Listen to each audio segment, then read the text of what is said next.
is concerned, the main accused, the main suspect in this case, Atiq Ahmed, is now being moved out of the Sabarmati jail in Ahmedabad. Uttar Pradesh police team has reached Sabarmati jail to pick up accused Atiq Ahmed. The UP STF team has come to pick him up and take him to UP. Now we're being joined by Naveen Jha live from Sabarmati jail. नवीन जी, आप हमें बताएंगे वहाँ क्या हो रहा है? क्या custody मिल गई है ऑलरेडी?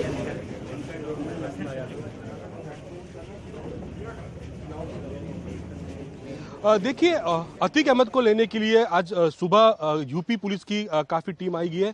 यूपी पुलिस अपनी जो गाड़ियां हैं वो लेके यहाँ पहुंची है। 2 बोलेरो ऑफिसर्स के साथ एसीपी कक्षा के अधिकारी जो हैं वो यहाँ पे आए हुए हैं। करीबन 20 जितने पुलिस जवान, जो हथियारधारी पुलिस जवान है वो यहाँ पहुंचे। जो जानने मिल रहा है कि अतीक अहमद केस में 2007 में एक घटना थी प्रयागराज की, जिसके अंदर रायोटिंग और खंडनी मतलब कि रंगदारी का वसूलने का आरोप जो है वो अतीक अहमद पर लगा था। उस केस के अंदर चुकादा मतलब जजमेंट आने वाला है और उस जजमेंट को लेके कोर्ट ने आदेश दिया है कि अतीक अहमद को हाजिर करना पड़ेगा। उसको लेके अतीक अहमद को लेने के लिए यूपी पुलिस यहां पहुंची है। हालांकि ये भी देखा जा रहा है कि उस केस के साथ में उमेश पाल हत्याकांड है उसकी भी पूछताछ जो है उससे की जा सकती है। लेकिन फिलहाल जो जानकारी मिल रही है कि 2007 का एक मामला है, जो मामले में एडिशनल कोर्ट ने ऑर्डर किया है कि उस केस में जजमेंट आने वाला है और जजमेंट को लेके अतीक अहमद को कोर्ट में हाजिर रहना पड़ेगा। उसको लेके अतीक अहमद को लेने के लिए यूपी की जो पुलिस है वो यहाँ पहुंची है सुबह से। और जो इंफॉर्मेशन मिल रही है कि कुछ ही घंटों में, क्योंकि जो कागजी कार्रवाई है वो लगभग खत्म होने को आई है और कुछ ही घंटों में अतीक अहमद को हैंडओवर कर दिया जाएगा यूपी पुलिस को, क्योंकि कोर्ट का ऑर्डर के साथ यूपी पुलिस यहाँ पहुंची है। जो कि इस बात की भी संभावना जताई जा रही है कि उमेश पाल हत्या केस में वो मुख्य आरोपी के तौर पे देखा जा रहा है, तो हो सकता है कि उमेश पाल हत्या केस में भी उसकी गिरफ्तारी की जा सकती है। लेकिन फिलहाल तो जो है 2007 का मामला है रंगदारी और रायोटिंग का, उस मामले में जजमेंट आने वाला है। करीबन 28 तारीख को जजमेंट आएगा, ऐसी बात सामने आ रही है। और उस जजमेंट को लेके कोर्ट ने एडिशनल सेशंस कोर्ट ने ऑर्डर किया है कि अतीक अहमद को कोर्ट में हाजिर रखना पड़ेगा। इसको लेके जो है यूपी की पुलिस जो पहुंच गई है। आप देख सकते हैं कि यूपी की 2 गाड़ियां, 2 बोलेरो, अधिकारी के एसीपी कक्षा के अधिकारी, तमाम लोग जो हैं यहां पहुंचे और कुछ ही देर में मतलब कहा जा रहा है कि जो प्रोसीजर है जेल मैन्युअल के हिसाब से कोर्ट का ऑर्डर दिया जा रहा है और कोर्ट के ऑर्डर के देने के बाद जो है वो अतीक अहमद को हैंडओवर कर दिया जाएगा। तो कहीं ना कहीं पूरे मामले के अंदर अब अतीक अहमद को गुजरात से वापस यूपी ले जाया जाएगा और यूपी के अंदर जो है वो उसकी जो जजमेंट है उसको लेके और हो सकता है उमेश पाल, ये तमाम को लेके पूछताछ की जा सकती है। जी, आपसे बात करते हुए नवीन, मैं देख रही हूँ करीब 20 घंटे 35 मिनट से ज्यादा का सफर पड़ेगा सिर्फ हाफवे मार्क तक आने के लिए। अगर उनको गुजरात से बाय रोड उत्तर प्रदेश लेकर जाना है तो काफी लंबा सफर पड़ेगा। तो उसके लिए सुरक्षा के इंतजाम, जर्नी के लिए बाकी इंतजाम आपको दिख रहा है? उत्तर प्रदेश पुलिस जिस तरीके से पहुंची है, ये सारे इंतजाम करके पहुंची है?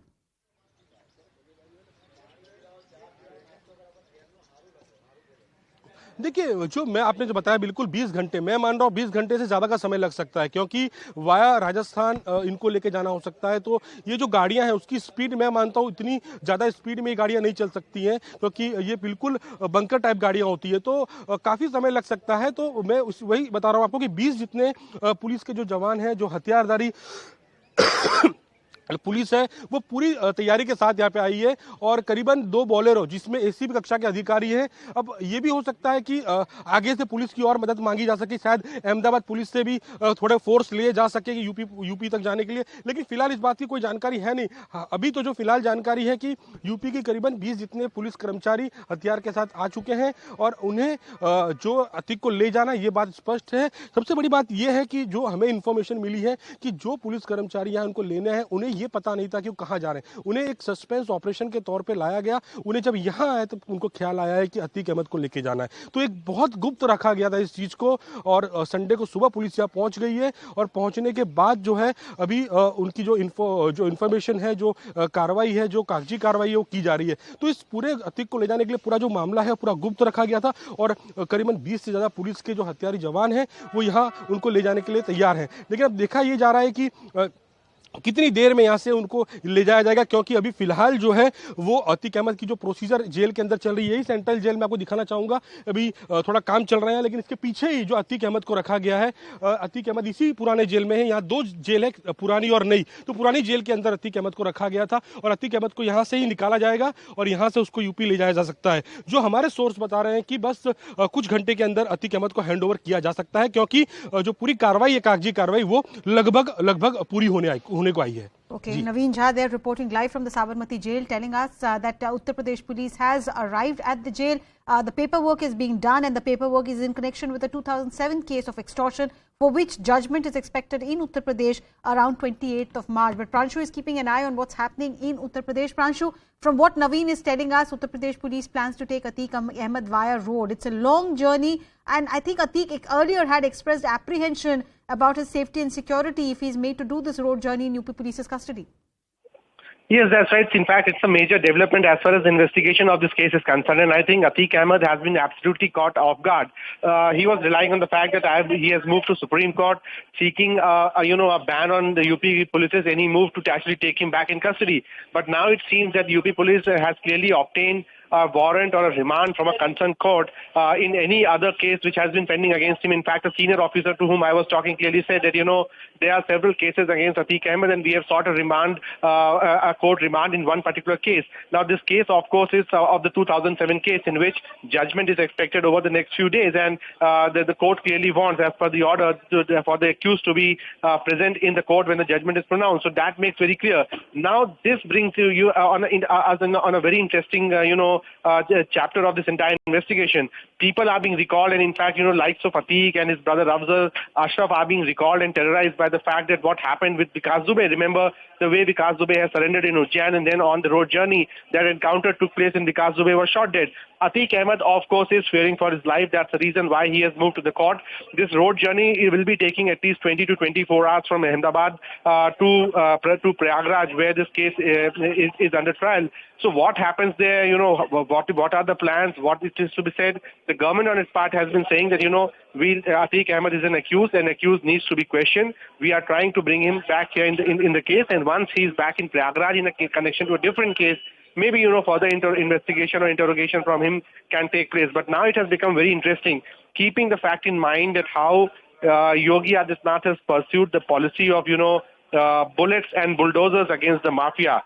So a big question mark, or, a matter of interest on how this road journey will be for Atiq Ahmed. What happens next? Suspense still looms on. Right, Pranshu, do hold on. Let me also bring in Janak Dave into the conversation. Janak, जैसे मैं और प्रांशु बात कर रहे हैं, अतीक अहमद ने पहले भी डर जताया था कि अगर उनको उत्तर प्रदेश की पुलिस की कस्टडी में दिया गया तो उनकी जान को खतरा हो सकता है। अभी जब वो साबरमती जेल में है, वो वहां के लोकल कोर्ट की जुडिशियल कस्टडी में है, तो जो कागजी कार्रवाई हो रही है, क्या उसमें उत्तर प्रदेश पुलिस की तरफ से कोर्ट को भी कोई भरोसा दिलाने की बातचीत हो रही है about the safety and security of the accused?